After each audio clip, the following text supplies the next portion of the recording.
சூர்பா பாதுஷா ஆஷ்வி இன் அஸ்வின் சொக்க வைக்கும் பலகாரம் அதுக்கு ஆஷ்வி இன் அஸ்வின். அமைச்சர் ராஜ்மோகன் செய்தியாளர்களை சந்தித்து வருகிறார், அதனை பார்க்கலாம். முக அவர்கள் அப்படி கூறியிருக்க வேண்டாம். அந்த சாய்ஸ் ஆஃப் வேர்ட்ஸ் வந்து அவர் தவிர்த்திருக்கலாம். நம்மளை பொறுத்த வரைக்கும் நமது கூட்டில் இருக்கக்கூடியவர்களை சொன்னபடி மாண்புமிகு தமிழ்நாடு முதலமைச்சர் சி ஜோசப் விஜய் அவர்கள் அமைச்சரவையில் இடம் தந்திருக்கிறார். இன்னைக்கு வன்னியரசு தோழருக்கு வந்து அமைச்சரவை இடம் கிடைத்திருப்பது வன்னியரசு தோழர் என்ற ஒரு தனி மனிதருக்கு கிடையாது. அது நீண்ட நெடுங்காலமாக ஒடுக்கப்பட்ட மக்களுக்கான ஒரு அங்கீகாரம். இன்னைக்கு வந்து இந்திய யூனியன் முஸ்லீம் லீக் வந்து இத்தனை ஆண்டுகள் சுதந்திரத்துக்கு பிறகு முதல் முறையாக அமைச்சர்கள் இடம் பிடித்திருக்கிறது என்பது குரலற்றவர்களுக்கு குரலாக ஒலிப்பதற்கான அடையாளம். அப்ப கூட்டணி என்ற பேரில் அவர்களினுடைய முதுகில் ஏறி சவாரி செய்துவிட்டு வாக்குகளை மட்டும் வாங்கிவிட்டு அவர்களுக்கான அங்கீகாரத்தை இத்தனால் தராம இருந்தாங்க.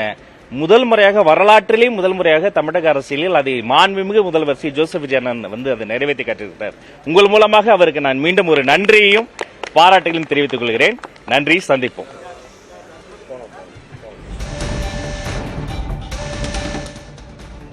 இன்னும் பல்வேறு தீர்மானங்கள் வர இருக்கிறது, ஆலோசனைகள் நடைபெற்றுக் கொண்டிருக்கிறது. பொறுத்திருந்து பாருங்கள். Wait and watch.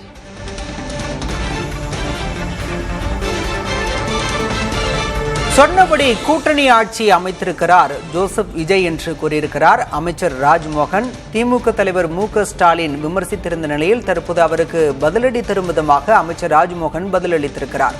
ஒடுக்கப்பட்ட மக்களின் முகமாகவும் வன்னியரசுக்கு அமைச்சர் பதவி வழங்கப்பட்டிருப்பதாகவும் குரலற்றவர்களின் குரலாக ஒலிப்பதற்காக இந்திய யூனியன் முஸ்லீம் லீக்கிற்கு அமைச்சர் பதவி தரப்பட்டிருப்பதாகவும் அமைச்சர் ராஜ்மோகன் குறிப்பிட்டிருக்கிறார். அனைவருக்கும் வணக்கம். இன்றைய தினம் நம்முடைய மதுரை மண்ணிலே ரோட்டரி சங்கத்தின் ஏற்பாட்டிலே சிறப்பான ஒரு முறையில் மாணவ மணிகளுக்கு பல்வேறு உதவி நிகழ்ச்சிகளை ஏற்பாடு செய்திருக்கிறாங்க. வருடந்தோறும் இப்படி மக்கள் பணியை மகேசன் பணியாக செய்து கொண்டிருக்கக்கூடிய ரோட்டரி சங்கத்திற்கு என்னுடைய வாழ்த்துக்களையும் வணக்கங்களையும் சொல்வதற்காக இன்றைய தினம் நான் நேரிலே வந்திருக்கிறேன். அவர்களுக்கு என்னுடைய வாழ்த்துக்கள். அவர்களுடைய சமூக பணி தொடரட்டும்.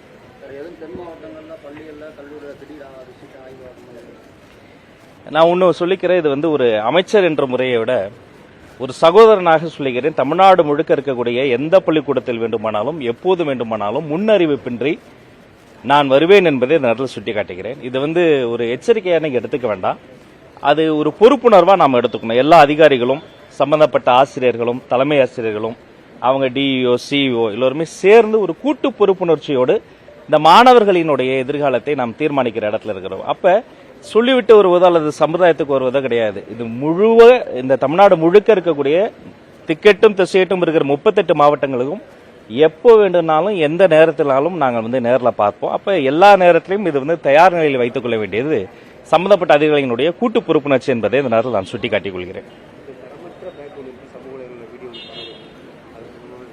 உடனடியாக அது சம்பந்தப்பட்ட அதிகாரிகள்கிட்ட விளக்கம் கேட்டேன். அந்த பர்டிகுலரா அந்த குறிப்பிட்ட பள்ளிக்கூடத்திலங்க அந்த பேகை வந்து நம்ம டிஸ்ட்ரிபியூட் பண்றதுக்காக அந்த குழந்தைகள்லாம் கூப்பிட்ட போது ஏற்கனவே அந்த குழந்தைகளுக்கு வீட்டில் பேக் வாங்கி கொடுத்துருக்காங்க, நல்ல ஃபேன்சியான பேக் வாங்கி கொடுத்துருக்காங்க. அந்த குழந்தைங்க ஏற்கனவே பேக் வாங்கினதால இங்க வந்து இந்த பள்ளிக்கூடத்திலையும் ஒரு சில குழந்தைகள் அந்த பேகை வாங்கிட்டு அந்த பேக்ல இருந்த பொருட்கள், புத்தகங்கள், வண்ண பென்சில்கள், கிரையான்ஸ் எல்லாத்தையும் எடுத்து தாங்க ஏற்கனவே வாங்கின புது பேக்ல வச்சுட்டு போகும்போது ஒரு விளையாட்டா அந்த 2 பேக் அப்படி தூக்கி போட்டிருக்கிறாங்க. இதை வந்து உடனே சில பேர் வந்து போட்டோ எடுத்து வீடியோல எடுத்து போட்ட உடனே சம்பந்தப்பட்ட அந்த தலைமை ஆசிரியர் நேரடியாக சென்று அப்படி வீசப்பட்ட பைகளை கூட எடுத்து வைத்திருக்கிறாங்க. அந்த குழந்தைகளுக்கு அது தேவைப்படாம இருந்திருக்கலாம். பட் அது இன்னும் நிறைய பிரிவிலேஜ் இல்லாத எத்தனை ஏழை குழந்தைகள் இருக்கிறாங்க. அது உரிய முறையில் மற்ற குழந்தைகளுக்கு சென்று சேர்ப்பிக்கப்பட்டது.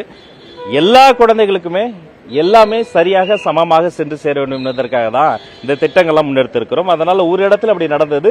சமூக வலைதளத்தில் சுட்டிக்காட்டப்பட்ட பிறகு அது உடனடியாக சம்பந்தப்பட்ட ஆசிரியர்கள் அந்த பைகளை வந்து பறிமுதல் செய்துட்டாங்க.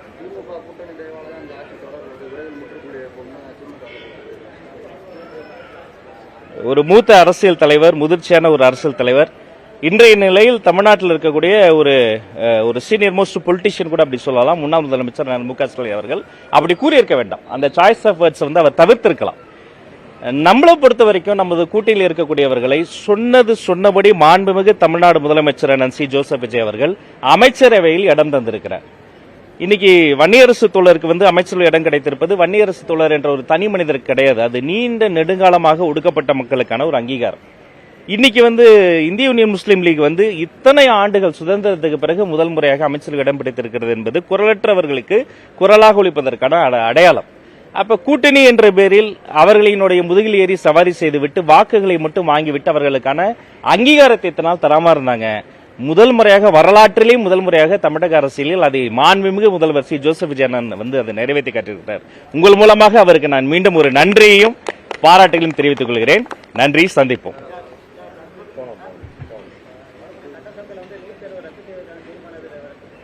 இன்னும் பல்வேறு தீர்மானங்கள் வர இருக்கிறது, ஆலோசனைகள் நடைபெற்றுக் கொண்டிருக்கிறது. பொறுத்திருந்து பாருங்கள். Wait and watch. மைசூர் பா